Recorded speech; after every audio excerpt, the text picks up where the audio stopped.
Zoom TV. Bonjour ou bonsoir mbokk téléspectateurs yi seetaan Zoom TV tey nag ci Actu-Foot ñu dem tuuti en Afrique xool les matchs amicaux qui se sont déroulés en France surtout en Europe entre les équipes africaines et souvent entre les équipes africaines ak sud-américaines donc suñu demee toujours au niveau de la France il y avait le match entre le Maroc et le Paraguay qui s'est soldé par 0 but partout donc ñu wax rek que Marocains yi aussi ñoom actuellement, ils sont en train de construire une bonne équipe parce que la fois passée, ils ont battu Chili. Cette fois encore, ils ont fait match nul contre le Paraguay. C'est-à-dire que les Marocains aussi, l'Afrique peut compter avec eux lors de la Coupe du Monde. Après, lolo aussi, dinañu wax aussi le match Ghana qui a gagné un but à 0 contre le Nicaragua. Nicaragua, donc une modeste équipe quand même. Parce que nous avons gagné avant ce premier match passé, ils ont joué contre le Brésil, match amical. Le Brésil les avait gagnés par 3 buts à 0.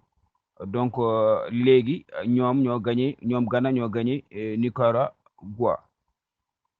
Légui aussi, si nous jouons on parle là toujours du Brésil. Brésil, nga xamné instant bi mu ngi vraiment dompte équipe africaine yu bëri vraiment mu ngi woon équipe africaine yu bëri que son niveau de jeu actuellement est un peu supérieur au niveau de jeu de beaucoup de sélections africaines.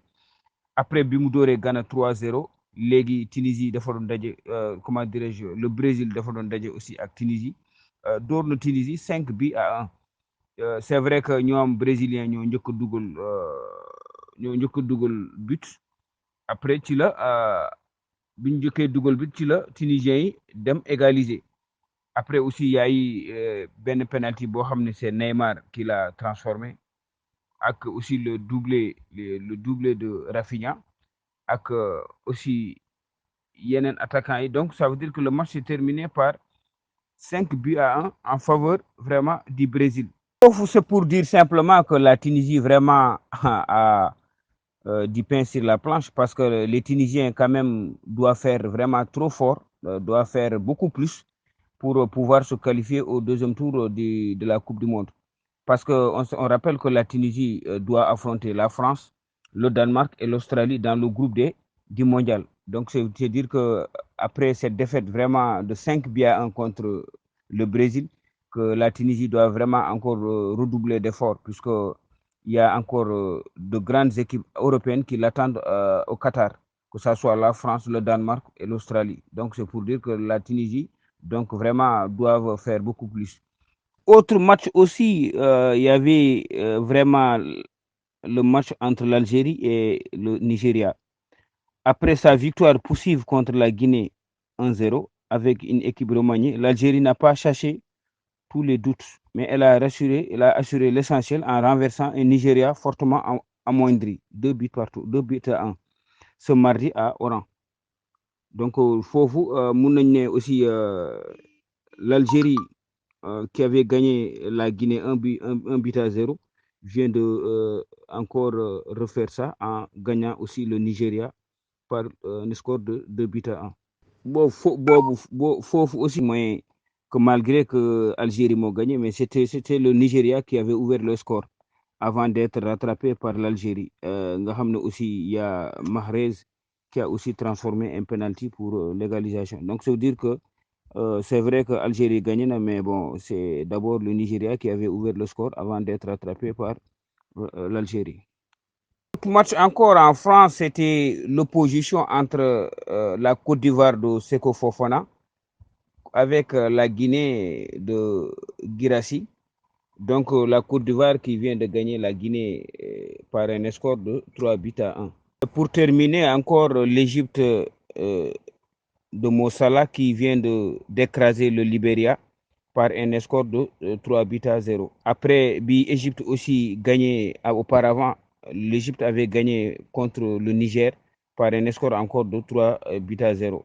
Sans Mohamed Salah et Moustapha Mohamed, déjà rentrés au club, les Pharaons ont cartonné grâce à Omar Marmouche, 38e minute, et Mohamed Abdelmonem, 60e minute, et Ahmed Hassan Kouka sur penalty à la 90e minute. 90e, et plus 3 minutes de temps de jeu supplémentaire. Donc, c'est dire que le Libéria a été écrasé par l'Égypte. waaw léegi nag après résultat yooyu suñu defee tour d'horizon résultat yooyu on va parler un peu des mondialistes. On fait le point avec les mondialistes. Mondialistes, on a vu que hier le Cameroun a été aussi gagné par l'équipe de la Corée par un score de 1-0. Le Sénégal qui a fait match nul contre l'Iran par un score aussi de 1 but partout. Bon, maintenant, ce qu'on peut déduire avec nos mondialistes, d'abord le Cameroun. En tout cas, pour le Cameroun, ils doivent encore vraiment redoubler d'efforts et changer leur stratégie parce qu'on ne voit pas vraiment cette équipe, une équipe camerounaise conquérante, vraiment sur ce qu'on a vu, hein, sur ce qu'elle a produit comme jeu. Parce que le Cameroun a été battu par la Corée. Le Cameroun a été gagné par la modeste équipe de l'Ouzbékistan. Donc voilà, donc on ne voit pas vraiment un jeu séduisant des Lions indomptables qu'on avait l'habitude de voir vraiment sur les scènes euh, mondiales. Mais cette fois, avec cette équipe du Cameroun, on a l'impression que c'est une équipe qui est un peu plus vieillissante. De l'autre côté aussi, moi, l'équipe qui me rassure un peu, c'est le Maroc. Le Maroc, jusqu'à présent, quand même, on voit que c'est une équipe qui est en train de progresser et qui n'a pas encore connu de défaite parce qu'elle a gagné Chili et elle vient encore de faire match nul avec le Paraguay. Peut-être que cette équipe du Maroc pourrait quand même faire une surprise au mondial. Il y a le Cameroun, il y a le Sénégal. Je pense que ce sont les deux équipes africaines aujourd'hui qui ont joué des matchs amicaux et qui n'ont pas perdu. C'est le Sénégal et le Maroc.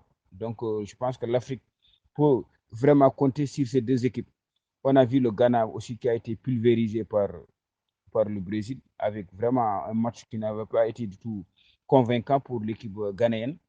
Bon, le Ghana aussi a gagné hier, je pense, le Nicaragua. Donc là aussi, ça, c'est une équipe modeste. Bon, je pense que la Tunisie aussi, qui n'a pas vraiment trop convaincu, qui a hier buté sur la bonne équipe brésilienne, d'abord favori de ce mondial, par un score fleuve de 5 buts à 1. C'est dire que l'Afrique, vraiment, ses chances pour ce mondial-là, vraiment, c'est une chance qui est minime.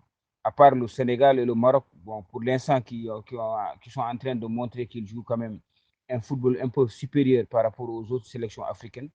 Je ne pense pas qu'il y ait vraiment une surprise. Parce qu'aujourd'hui, la Tunisie est dans une poule extrêmement difficile avec la France et le Danemark. Et le Danemark, tout le monde a vu que c'est une grande équipe. La France, on n'en parle pas.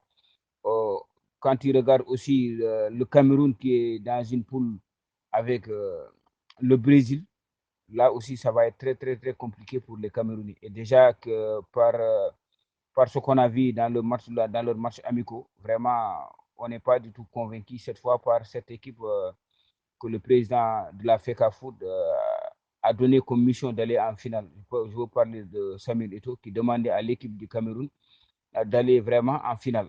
Donc voilà le tableau qu'on peut vraiment voir un peu sur les chances réelles de l'Afrique pour la Coupe du Monde au Qatar. Zoom TV.